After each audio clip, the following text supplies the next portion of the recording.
အားလုံးပဲမင်္ဂလာပါဒီနေ့ရတဲ့နေ့အနေဆိုတော့ကျွန်တော်သင်ခန်းစာအသစ်တစ်ပေါ်တင်ပြီးသွားမှာပေါ့နော်ကျွန်တော်ဒီနေ့ရှင်းပြပေးမှာကတော့ဒီ financial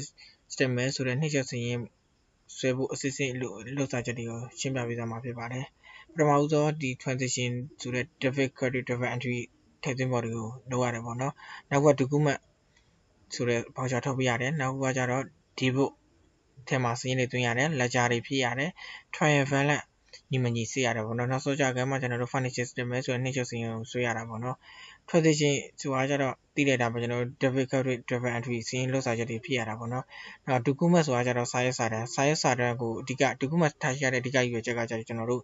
ဒီရွာသူဝယ်သူအငြင်းမပါဖို့ထားရှိတာပေါ့နော်ဒီဘုရားကြတော့နေ့စဉ်မှတ်တမ်းသူအဓိကရွေးချက်ကကြတော့စင်းလိန်ချင်းစင်းမေ့ချင်းစင်းပြောက်ချင်းတို့ကိုကာကွယ်ပေးဖို့ဖြစ်တယ်နော်လက်ကြကြတော့သိလိုက်တာပါပဲဒီလက်ကြပေါ့နော်လက်ကြစင်းသွင်းရတယ်သူ့မှာလက်ကြ3မျိုးရှိတယ်ဘာရောဆိုတော့ကျွန်တော်တို့ဒီ C လက်ကြပါရှိလက်ကြနဲ့ general လက်ကြဆိုပြီးတော့ကျွန်တော်တို့အဲ့လက်ကြ3ခုအကြောင်းကိုကျွန်တော်နောက်ပိုင်းမှာကျွန်တော်အသိစိတ်ရှင်းပြပေးသွားပါမယ် trial balance ကကြတော့ကျွန်တော်တို့ဒီ trial balance နောက်ဆုံးမှညီမညီဒီစစ်ရတာပေါ့နော်ရှေ့ပိုင်းလှုပ်ဆောင်ချက်တွေကိုကြည့်ပြီးတော့ financial statement မှာလည်းကျွန်တော်တို့နှစ်ခုရှိတယ် income statement ဒါမှမဟုတ်ရင် statement of profit ဆိုတော့ရောင်းဝယ်ရှုံးမြတ်စရင်းဆိုပြီးတော့ကျွန်တော်တို့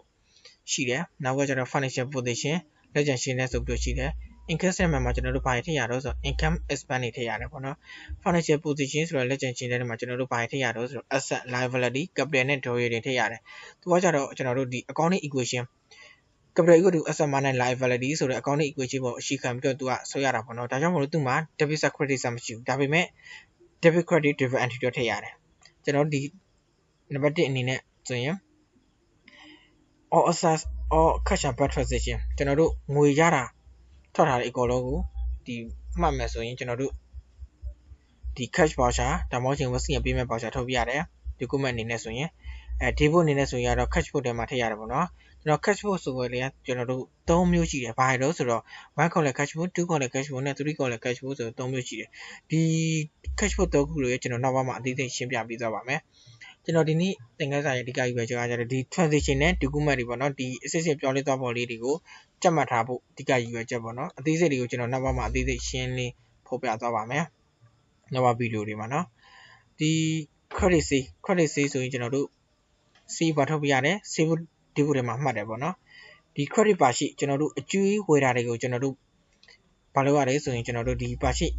import ထုတ်ပြရတယ်ပါရှိဒီဘုထဲမှာမှတ်တယ်နောက်ကကြတော့ save ဆိုရင်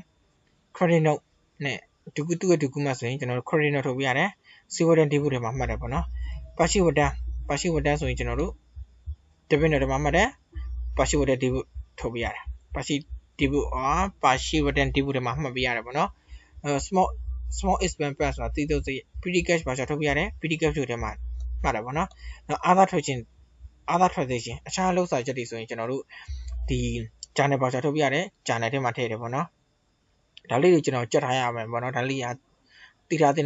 သူ့အနေနဲ့သူတွဲပြီးတော့တိထားတဲ့အကြောင်းအရာရှက်လက်လေးပေါ့နော်နောက်ပိုင်းကျွန်တော်ဒီ cash book တွေ ledger တွေ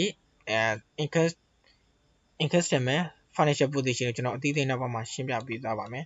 ဒီနေ့ကတော့ဒီလောက်ပါပဲအားလုံးပဲကျန်းမာကြပါစေ